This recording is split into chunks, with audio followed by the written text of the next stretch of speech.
Ukrainian journalist Denis Kazansky drew attention to a telling episode from Russian propaganda. On his Telegram channel, he quoted a Z user who openly complained about Russians' indifference to Putin's war against Ukraine. According to Kazansky, such a reaction is unsurprising. Even within Russia itself, many understand that the war is criminal and shameful.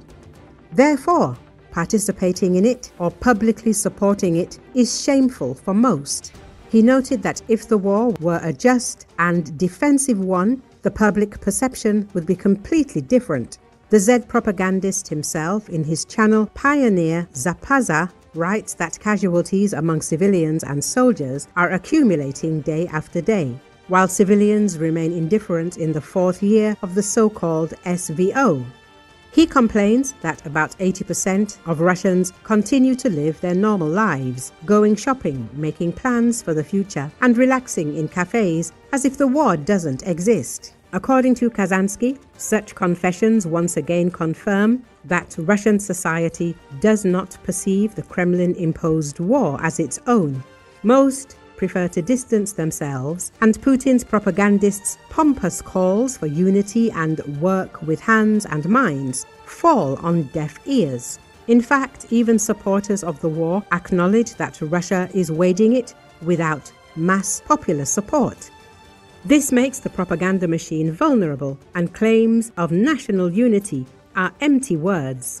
In this case, Russian angry patriot and war criminal Igor Strelkov continues to spread treason from prison. He is convinced that Russia faces military defeat, the collapse of its regime, and ultimately the disintegration of the Russian Federation. Strelkov's letter was published by his associates. We are left with only two options: to win or to admit defeat with all the consequences. First, to pay and repent, then regime change, and ultimately the division of the country, partial occupation, intervention, and a series of civil wars in the place where the Russian Federation is now located, Strelkov wrote from prison. According to him, the Russian government has lost control of the situation, and the administrative apparatus is completely unprepared for the challenges that will arise from putting the economy and society on a war footing. Time has been critically lost. The current cadre of VIP officials is completely incapable of dealing with the ninth wave of problems, he stated. Strelkov emphasized that epic chaos within Russia is inevitable. Concluding his address, he concluded that the war in Ukraine would end in the complete defeat of one of the sides. As a result of it, a full-scale war between the Russian Federation and Ukraine, either Ukraine or the Russian Federation in its current form, will disappear from the map. It's worth recalling that far-right Chekist Igor Strelkov was sentenced to life imprisonment by the International Court of Justice for his role in the downing of passenger flight MH17 over Donbass. However, the Russian government didn't imprison him for this crime. Strelkov was imprisoned after openly accusing Putin and his entourage of incompetence and failure to achieve victory over Ukraine.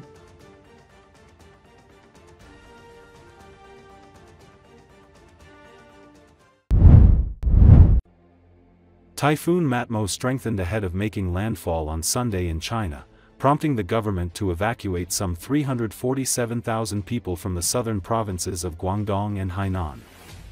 According to Associated Press, the typhoon had maximum sustained wind speeds of 151 km per hour on Sunday morning, according to China's National Meteorological Center.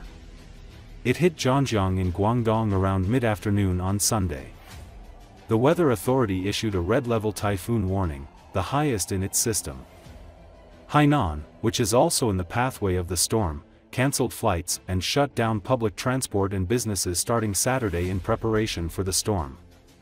The province also preemptively evacuated 197,856 people, according to state media, the paper. Matmo directly hit the southwestern parts of Guangdong, where 151,000 people evacuated, the paper reported. Meanwhile, local media aired footage showing large waves washing seawater onto roads and villages by the coast in Guangdong's Zhangjiang. Authorities also warned of heavy rain, with rainfall expected to hit 100 to 249 millimeters in some parts of Guangdong and Hainan. In Zhangjiang, the typhoon blew advertisement billboards and bins onto the streets, while iron sheets and scaffolding outside buildings were overturned. Some trees were also toppled. The fire department across Zhangjiang City received 31 emergency calls related to the typhoon, with firefighters carrying out rescues for trapped individuals, according to the state broadcaster CCTV.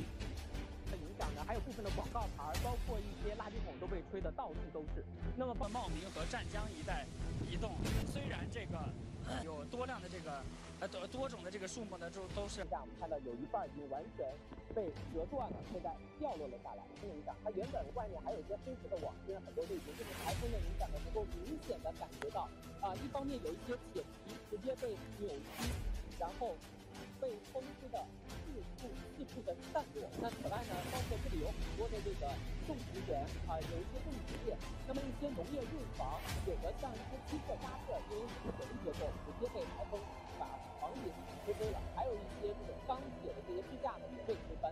那当然更不要说有大量的树木倒伏，这里边不仅是到处还包括很多的那么这种营都不在我们的台风登陆点，一个是在吉恩城区，一个是在雷州市区。那么我们看到一个呢是这个9个人，有1个9个人被当时咱们直接跟他一家人这个非常的无助，因为他们屋里边灌进了风雨，所以紧急求助，我们的消防呢是赶紧出动把一家人救了出来。那么在雷州呢是有一个铁皮岛，特别是看到这个拔起的这个地盘呢，这个裸露在外的这个沙滩的一个状态，那么也可以看到，其实风力比较强劲，但同样在市区，今天的渔船目前也是全部回港了。那么共开放了1245个临时安置点。从4号晚上开始，湛江徐闻县政府也是启用了徐闻县实验中学作为一个临时的安置点。那么在这个安置点当中呢，目前是安置了有374名准备过海的这个滞留货运司机来到这里头。那么岛的一个世纪大桥，那么受到强风暴雨的影响现在这个世纪大桥呢，现在是已经停工状态了。这个轮船、飞机以及火车全部都处于一个停运的状态。它的这个重新开航的一个时间呢，也请市民朋友们已经几乎漫到了我们这个摄像老师的这个脚下，距离岸边大概已经有10丈远。